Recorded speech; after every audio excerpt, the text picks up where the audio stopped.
This is the delivery video for the 2022 GLE 450. So I'm just going to basically run down through some of the features and options in the car, just in terms of ease of use. So basically controls here, very similar to the past. You have a seat extension portion there. Okay, this retracts like this. Memory seating functions here. Heated seats are here. So memory function 1, 2, and 3. So you just hit memory. Hit memory 1, 2, and 3 to set it. So you set the seat like this, hit memory, and it's programmed. Okay. You have controls and functions here. Electronic parking brake to release there. That's the lighting function here. Just leave it on auto all the time. And then illumination for the tachometer in the inside. Okay. So you have multiple screens and multiple controls. So to keep it simple, this controls this screen. Okay. So if we go back like this, we scroll through like this. So again, home brings us to the center console screen like that. You can shift through like that. And let's do design and display. Select. Here you have 4 separate choices for the design of the screen. You can do classic. Okay. So it changes the look of the screen like that. And then you can also do, you can do more of like, a progressive look, a sport look, or an understated look. So in this case, that's the sport design. Then you shift over like this and you can change the look of the screen. It's best to put navigation function there so that when you set a navigation destination, if someone calls you on this screen, this will stay like that. And then you can also change what's on the left-hand side and also what's in the right-hand side. So very quick gist in terms of the controls there. Now, in regards to driving, because your car has intelligent drive or autonomous driving, in the past, the systems used to be over here. On current models, the intelligent drive system is based through here. So when you're driving, you have to be doing at least 60 kilometers per hour. Once you're doing that roughly, you would just hit your on-off function. That will engage the self-driving mode. And then from here, you can set how far you want to be in front of the car in front of you. You basically set your chevron distance. This increases and decreases speed. You can do it by 10s by pressing hard, or you can do it by 1s by pressing lightly. And then this is resume and cancel the autonomous driving.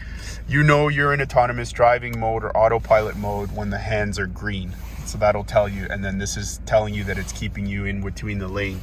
So what it'll do is it'll follow the car in front of you. If the car in front of you stops, your car will stop. And basically it just follows the flow of traffic, and you don't have to drive. And you will have to put your hands on the steering wheel every 45 seconds. But that's basically how autopilot works in most modern luxury vehicles today that have that system. Okay, so this brings us over now to this screen. So this screen is controlled by multiple functions. So you have this control, which is the same toggle control that you have on the left. It's basically just like this. You have a haptic touchpad controller, which basically scrolls through like this, left and right. And then you have what you'll use primarily most of the time is your touchpad. So very easily here I can access all of the applications in the car. Let's say, for example, that I wanted just to use, let's say I don't like the order of these applications. Let's say I primarily use navigation. So I can hold it down and bring it over, and then I can control the application directly through there. Okay, so for connecting the phone, very simple. You just tap on the phone like this, and then it will give you the option to connect the phone. Basically here, my phone's already connected. But basically it'll just say connect phone. You go to your Bluetooth settings on your phone, and then you'll hit search, and it will find your phone, and then you will connect it and will download your contacts every time you're in the car. Okay, and then here, your navigation function, very simple. You can scroll here. So basically very easy to connect navigation. You just hit where to, and then you would plot a destination. Let's say I'm going here, right? You click like this to select. Now the destination is active. And then if you wanted to delete it, you scroll up like that and you hit this button to delete it, turn the voice sound off, so on and so forth. And it uses the internet to guide you through destinations based on real-time traffic info. And then you have your setting functions here. You have quick access stuff, so stuff that you can engage quickly through here. The most important through here is your lighting system. So you would go to ambient lighting, color, and then now this is going to give you 64 different colors on the interior, which can be adjusted this way like that. Okay. All right. And again, function wise, very simple. The touchpad controllers like this. Okay. The car also has a self-parking feature. So basically, if you tap this button here, this will give you a self-parking option. So basically, once I hit this and I'm engaged in drive, the car is going to look for parking spaces. Once it finds a parking space, it will either be a lateral parking space or a parallel parking space. Once the little space is there, you hit select here, or you would hit select here, and then it will ask you to engage into reverse, and then the car will move into the spot either forwards or backwards or into a parallel space on its own. Okay.